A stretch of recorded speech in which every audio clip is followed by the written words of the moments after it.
अपने सब सुन रहल छी एम शर्मा म्यूजिक के प्रस्तुति। चैनल के सब्सक्राइब करू, बेल आइकन दबाओ और लाइक कमेंट शेयर करना सेहो नहीं भूलबो। धन्यवाद।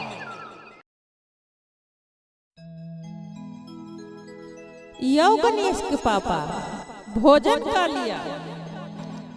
गौड़ा ई की अनलिए ये? खिचड़ी चोखा।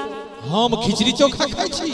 भांग खातिर हमरा चक्कर द रहल है। भोर से भांग नहीं खेलौ है।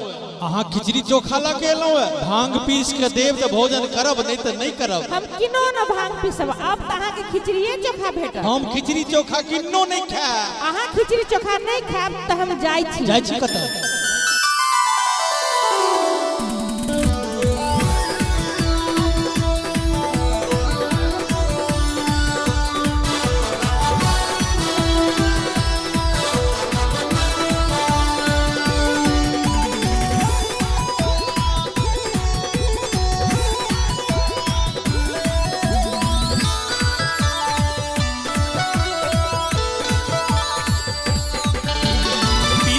भंगिया ये गौरा रानी पीसू न भंगिया ये, पीसू न भंगिया ये गौरा रानी पीसू न भंगिया ये। कि भंगिया कि भंगिया कि भंगिया बिन माथा चकराइए गौरा रानी पीसू न भंगिया ये। कि भंगिया बिन माथा चकराइए गौरा रानी पीसू न भंगिया ये।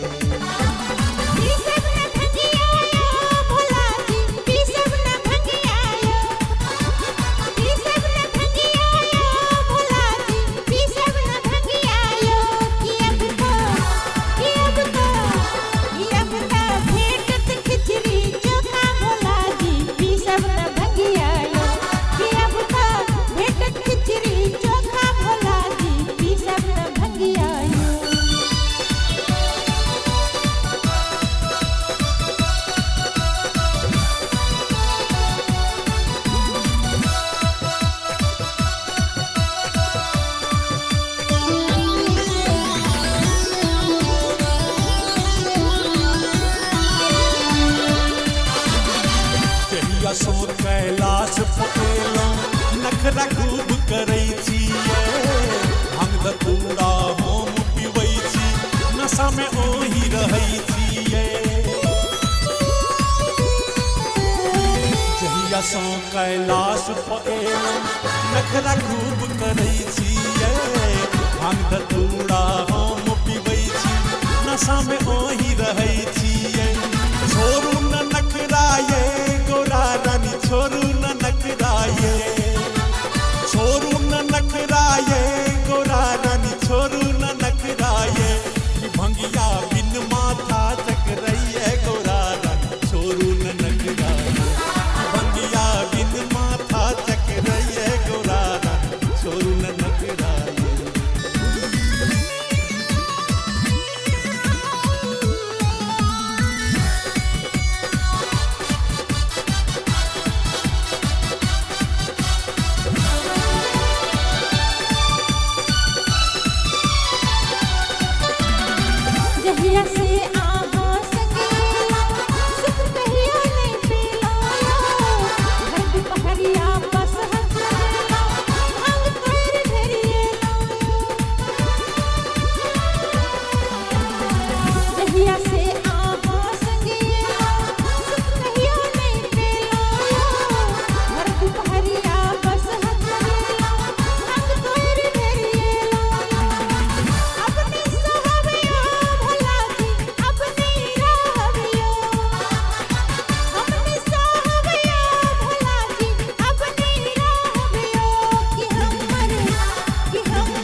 ओने नीक लगैया ये गांजा भांग के नाम सुन के मन हरखित भ जाइए